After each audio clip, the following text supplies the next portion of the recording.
I didn't rule this country for 400 years, but at least today people are seeing me on television, even in UK.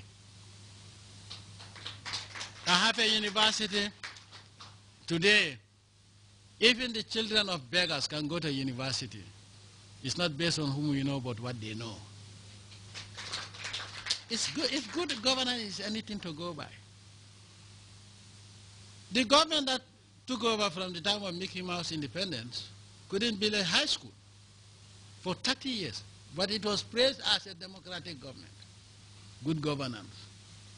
Why? Because they told the ambition of the colonial master to underdevelop this country. 30 years, they didn't build a single hospital, major hospital, none. Not a high school.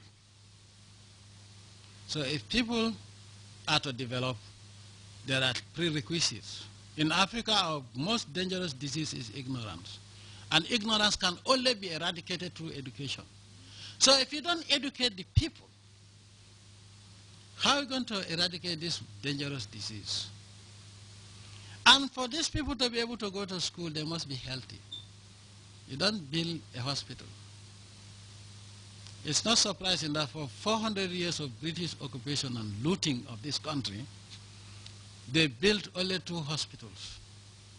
And in 1943, the main hospital, called the Royal Victoria Hospital, of course now I understand why the name, because it was appropriate. Queen Victoria was the worst ruler you can ever think of. She was the bloodiest of all bloody monarchs. Was described in 1943, January 1943, as the worst hospital in the British Empire. The only referral hospital in the whole colony of the Gambia was referred to as the worst hospital in the British Empire. In 1943, less than 100 years ago, Gambian animals live longer than their owners. Life expectancy in this country was 25 years. And there is evidence of it.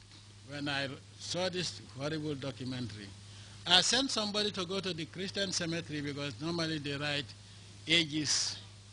And you look at the oldest graves are between 5 years to 10 years to 15 years and 35 years.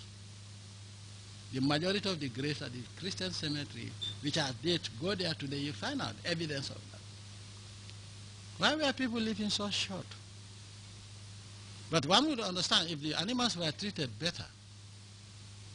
But 400 years or more, the British never built. They built only 1 high school.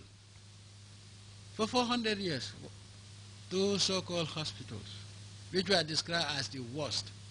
Now, if the capital of the colony of the Gambia in 1943 was described as a hellhole on earth, what about the provinces? So, what is the definition of good governance? But Africans are no longer fools, Gambians are no longer fools, because if the British didn't care about education, that means they are not good governors. All they did was loot and loot and loot and loot.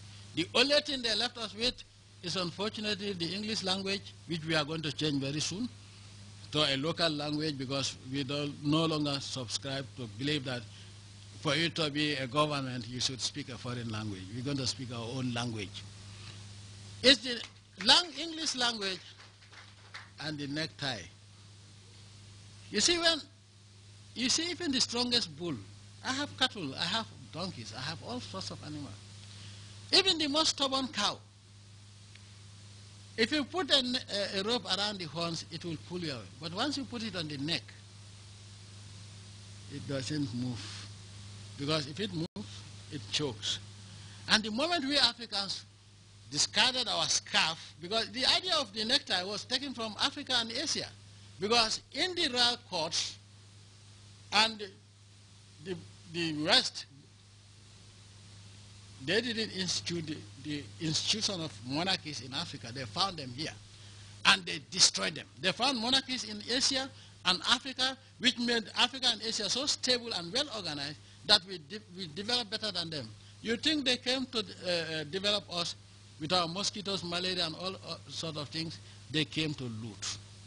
And when they thought that they've taken everything, they say, oh, go. In the Gambia, unfortunately, it's the worst story of colonialism. They kill all the elephants, all wildlife in this country. We had all I think we could, our wildlife, our flora and fauna could be compared to Southern Africa. Rhinos, whatever you think of in South Africa, has a local name here, which means it existed. Old people will tell you, oh, it used to be like that, it used to be like that.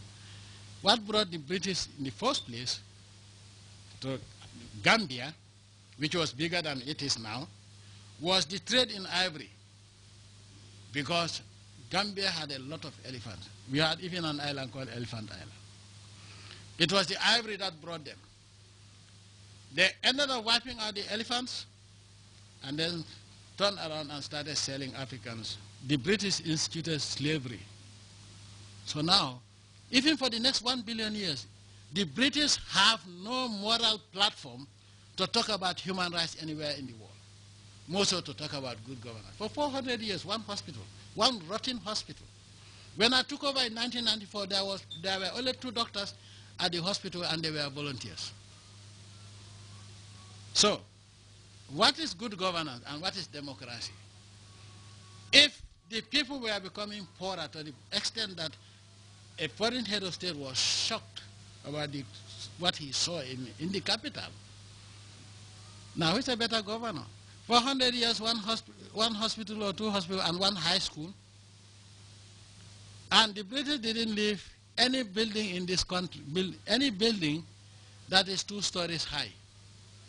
In fact, most of the ancient buildings that you see were built by the Portuguese because we are the first Europeans to come. They built solid structure. Even the state house I live was not built by the British. It was built by the Portuguese.